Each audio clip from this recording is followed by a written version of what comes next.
जिंदगी में बड़े बड़े जो मकसद होते हैं, बड़े बड़े खर्चे होते हैं, उसमें बहुत पैसे की आवश्यकता होती है, परंतु उतनी बड़ी रकम पहले से प्लान करके इकट्ठी करनी पड़ती है।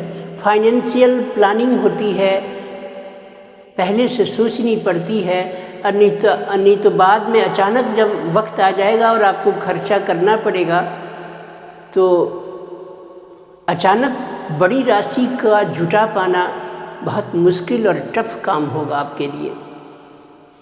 यही कारण है कि व्यक्ति को अपने जीवन के बारे में कुछ प्लानिंग पहले से भी करके चलना पड़ता है। मान के चलिए आप विद्यार्थी हैं या अभी नया नया जॉब आपने शुरू किया है, कुछ अर्निंग शुरू की है और आपकी उम्र मान के चलिए कि 25 साल 20 साल से 25 साल है। आप चाहते हैं कि मैं 35 वर्ष की उम्र में यानी अब से 10 साल बाद कोई प्लॉट खरीदूंगा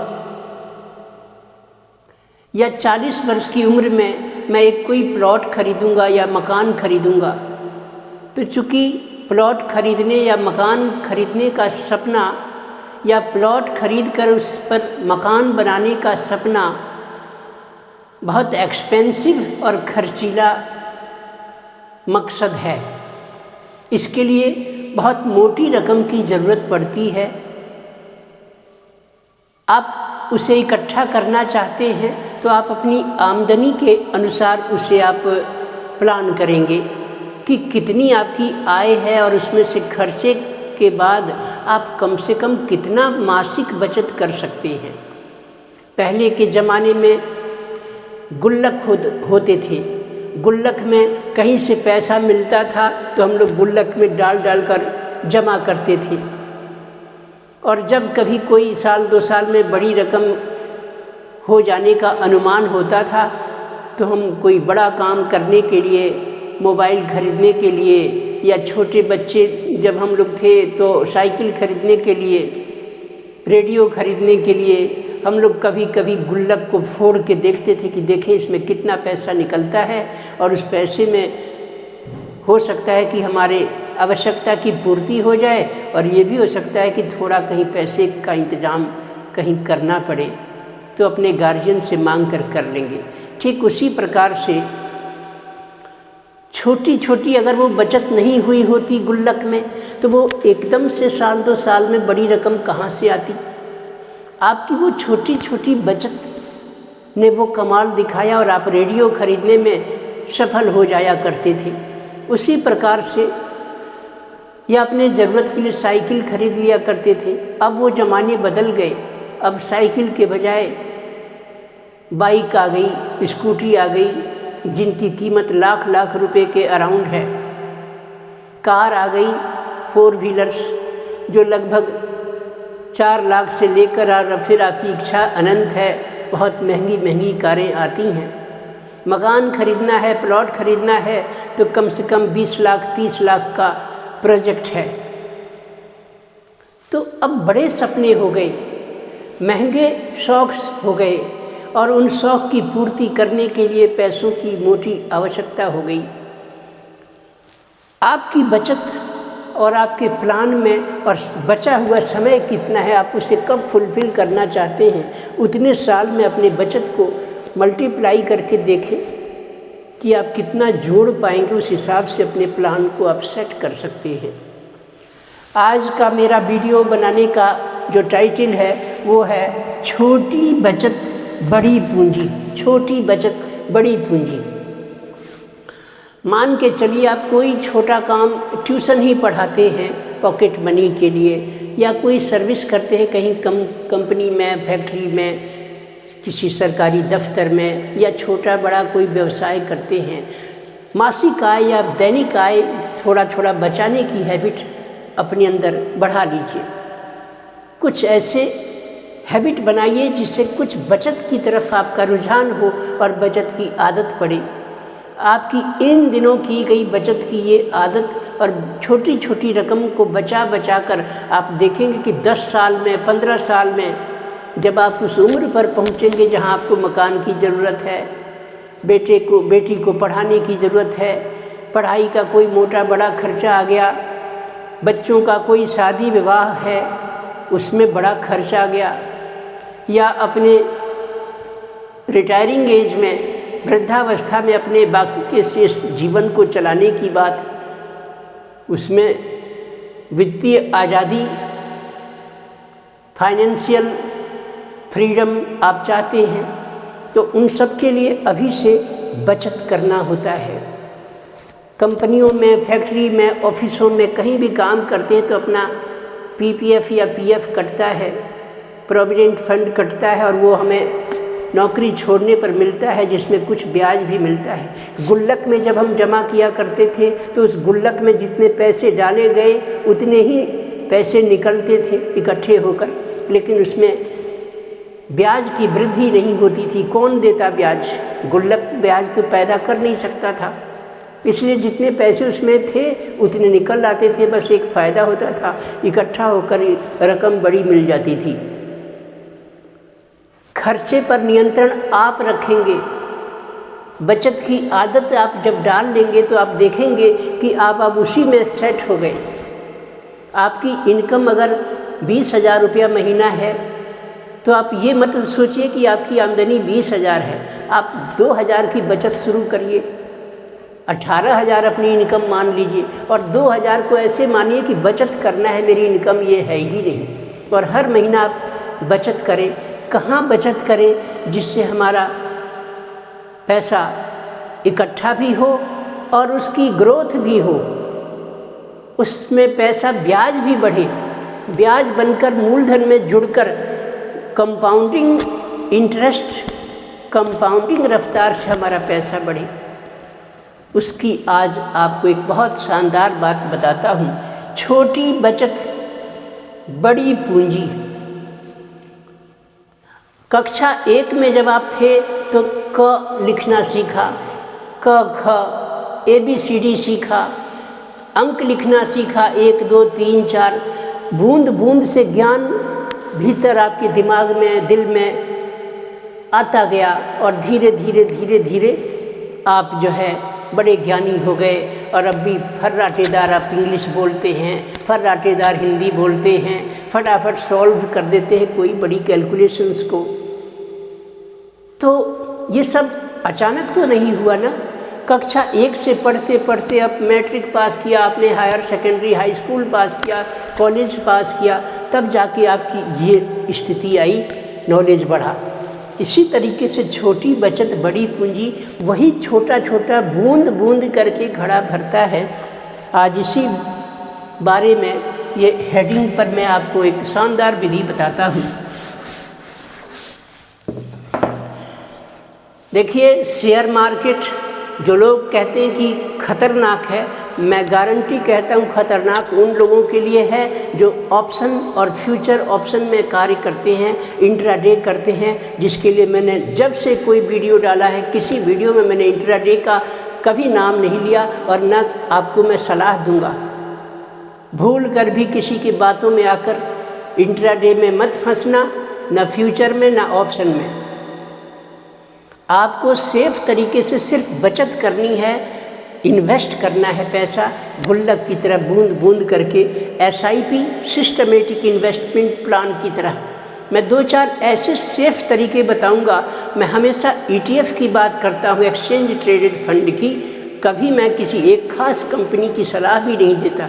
क्या पता कोई कंपनी कभी फ्लॉप होने लग जाए, क्या पता उस कंपनी का इनकम कम होने लग जाए, क्या पता उस पर कोई कर्ज हो जाए, तो शेयर गिरने लग जाएगा ना, उसका ग्रोथ नहीं होगा।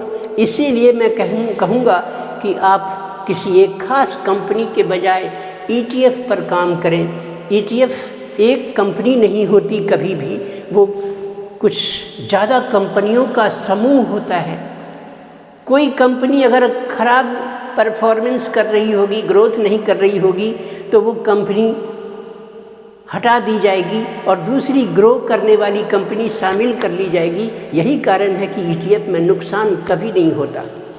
मार्केट गिर रहा है तो थोड़ा कुछ महीनों, 15 दिन, 2 महीना, 4 महीना भाव गिरेगा ज़रूर, लेकिन उठेगा भी।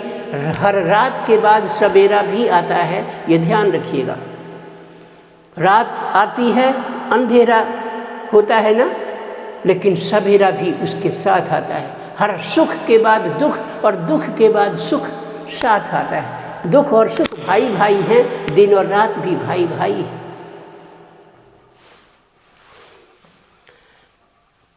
अब देखिए मैं आपको क्या बताता हूँ, शेयर मार्केट में क्या काम करें कि आपकी थोड़ी थोड़ी रकम इन्वेस्ट होती रहे और आप 10 साल में, 20 साल में ह्यूज अमाउंट, बड़ी रकम इकट्ठी कर लें।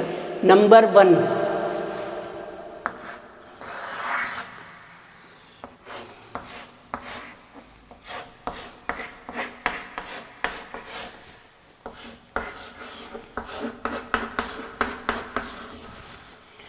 पहला ETF है निफ्टी बीज। पूरे 50 भारत के कंपनियों की, दिग्गज कंपनियों का बीज समूह है। मात्र कोई 280 रुपये के आसपास अभी कल के बाज़ार के अनुसार उपलब्ध है। सिर्फ 280 रुपये के करीब या 85 रुपये के आसपास होगा। इतना ही बस पैसा आप अगर इन्वेस्ट करते हैं, 1000 रुपया, 2000 रुपया महीना बचा पाते हों, तो आप कम से कम 7-8 निफ्टी बीज खरीद सकते हैं हर महीने। अब बताइए, अगर 7 या 8 निफ्टी बीज खरीदते गए 12 महीने में 12 अट्ठे 96, करीब लगभग 100 निफ्टी बीज आपके पास इकट्ठा हो जाएगा और उसके हिसाब से आपकी वेल्थ करीब 27-28 हज़ार रुपये, 30 हज़ार के आसपास होगी। और उस पर भाव जब उसका बढ़ेगा, निफ्टी बीज हो सकता है कि 350-350 रुपये की हो जाए साल 2 साल में, तो आपका पैसा 40,000 35,000 के आसपास हो जाएगा। गुणा करके देख लीजिएगा। मैं तो बूंद बूंद करके इकट्ठी करने की बात कह रहा हूँ कि गुल्लक यानी किसी ट्रेडिंग प्लेटफॉर्म पर एंजल वन में अपना डीमेट खोल लें या फिर जेरोधा में अपना डीमेट खोल लें, उसमें फंड डाल लें। जैसे 2000 रुपया हर महीना डालना है तो 2000 रुपया उस पर ऐड कर लें। 1 तारीख को सैलरी मिली, 1 तारीख को डाल लें पैसा और उसमें वॉच लिस्ट में निफ्टी बीज लिख दें। अब जिस दिन आपकी तनख्वाह मिली उसके अगले दिन या 2-4 दिन के अंदर निफ्टी बीज खरीद लें। कितने रुपए का? जैसे 2000 उदाहरण के तौर पर आप इन्वेस्ट कर सकते हैं, तो 2000 रुपये में उसकी करंट प्राइस देख लीजिए क्या भाव में चल रहा है।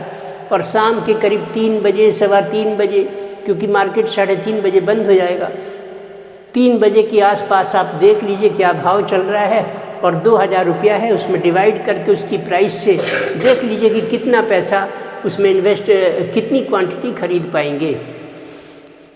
तो आपने जैसे निफ्टी बीज में इन्वेस्टमेंट करना शुरू कर दिया तो इसी में करते चले जाइए। ज़्यादा पैसा है, आप अगर 10,000 5,000 रुपया बचत कर सकते हैं तो आप 2-3 आइटम इसमें से वॉच लिस्ट में जोड़ सकते हैं, जैसे निफ्टी बीज। दूसरा है, मान के चलिए ये इंडेक्स है, कभी सारी भारत की कंपनियां नहीं डूब सकती, ये मान के चलिए। सारी कंपनी ही जब फ्लॉप हो जाएंगी तो भारत का अर्थ रहा कहाँ? दुनिया ही खत्म, आर्थिक स्थिति लचर हो जाएगी इंडिया की ना। निफ्टी बीज। अच्छा, दूसरा है जैसे बैंक बीज है। अब वो बैंकिंग सेक्टर में, वो सेक्टोरियल है, उस सेक्टर बैंकिंग सेक्टर में आपका इन्वेस्टमेंट होगा, जबकि निफ्टी बीज पूरी 50 कंपनियों में इन्वेस्ट होगा। नेक्स्ट एक नाम ले रहा हूँ आपको जिसमें 11 सरकारी कंपनियाँ हैं, अच्छी कंपनियाँ हैं, सरकारी कंपनियाँ, जो अक्सर हर वीडियो में मैंने नाम लिया है। उसका नाम है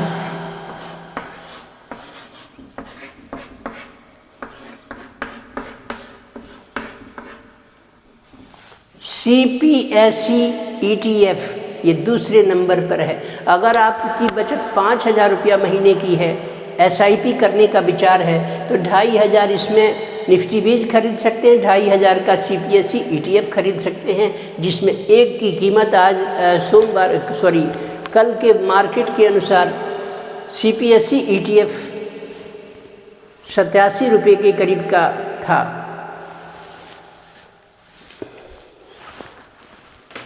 CPSE ETF 88 रुपये का था पिछले कल के ट्रेडिंग दिवस में। तो आप एक जैसे अगर आपके पास 6000 रुपये की बचत है तो आप 3 स्टॉकों में 2-2 हज़ार डाल सकते हैं। मान लीजिए कि वॉच लिस्ट में आप लगा लीजिए, एक और मान लीजिए कि आपने लगा दिया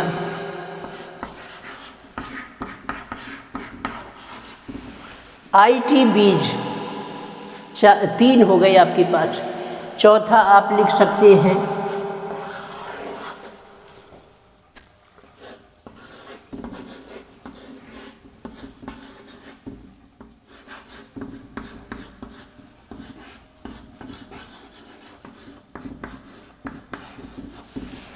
PSU बैंक बीज। ऐसे 4 हो गए। आप ऐसे 4 या 5 अच्छे ETFs को ले लीजिए या एक निफ्टी बीज को ले लीजिए, कोई फ़र्क नहीं पड़ता। कुछ ऐसे भी ETF हैं जिनकी कीमत बहुत कम है, 20 रुपया 30 रुपया है। अब देखिए IT बीज की कीमत कोई 40-45 रुपये के आसपास है। ये आप वीडियो देखकर अपने वॉच लिस्ट में जोड़ सकते हैं।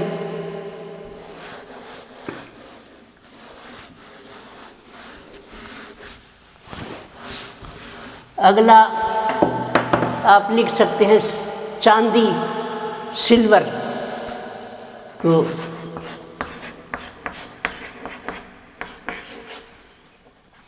सिल्वर बीज है, ये अक्षरों में गैप नहीं है, लगातार है। सिल्वर बीज में कोई गैप नहीं है, लगातार स्पेलिंग है। सिल्वर बीज है, मान के चलिए ये 5वां। 6वां है सोना, गोल्ड। आप 10 ग्राम सोना खरीदे जाएंगे ना, लगभग 88,000 रुपये 90,000 रुपये चाहिए, लेकिन उतना पैसा तो आता नहीं है। तो आप छोटी छोटी रकम का एकदम माइक्रो मिलीग्राम में भी आप खरीद सकते हैं। जैसे मान के चलिए गोल्ड बीज,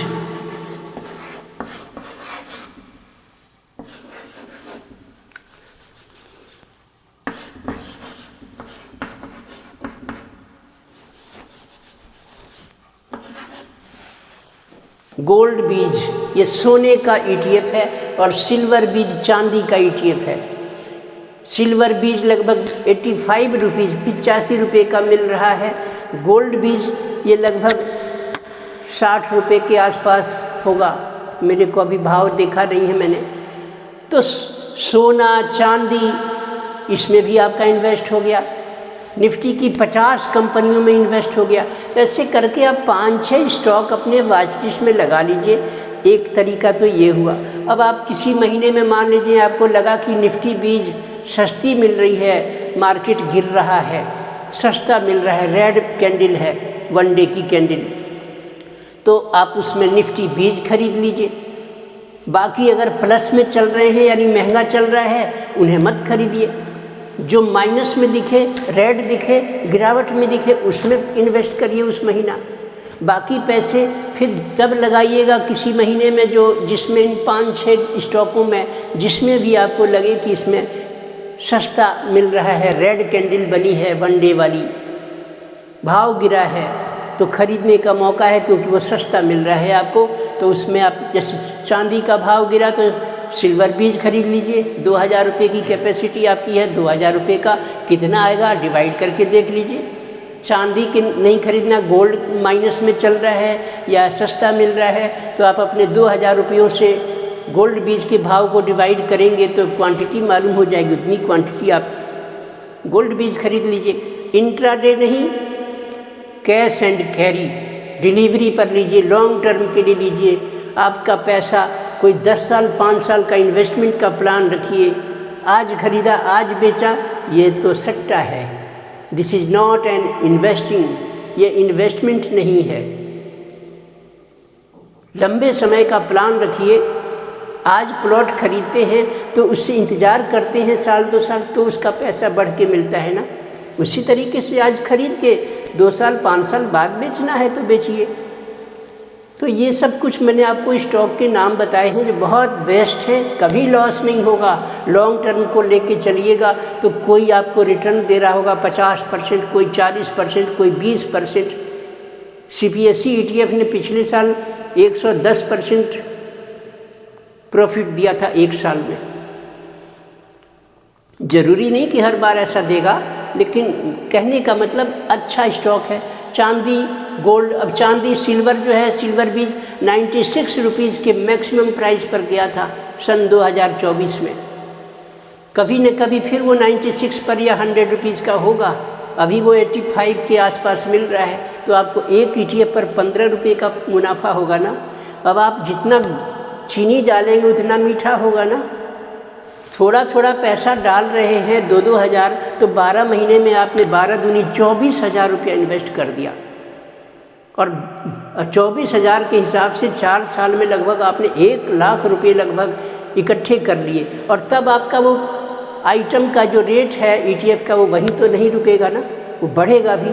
तो हो सकता है कि आपकी वेल्थ 4 साल बाद, 5 साल बाद वो 1.25 लाख मूलधन हुआ तो पता चलेगा कि आपको प्रॉफिट के साथ वो 1.5 लाख का बेचने पर लाभ मिल रहा है, 2.25 लाख रुपए हो रहे हैं। आपकी कैपिटल 1.25 लाख के बजाय 2.25 लाख या 1.5 लाख हो रही है, तो कितना फ़ायदा हुआ।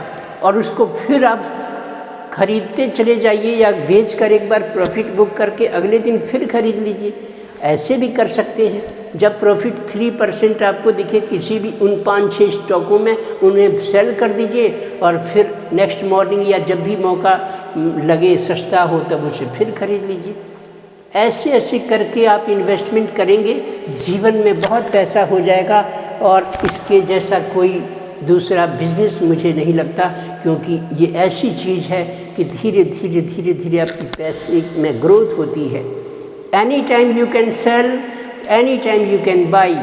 कभी भी खरीदार और बेचने वाले और ख़रीदने वाले मौजूद रहते हैं। सुबह 9:15 बजे मार्केट खुलता है, शाम 3:30 बजे बंद होता है और मंडे टू फ्राइडे, सोमवार से शुक्रवार तक चलता है।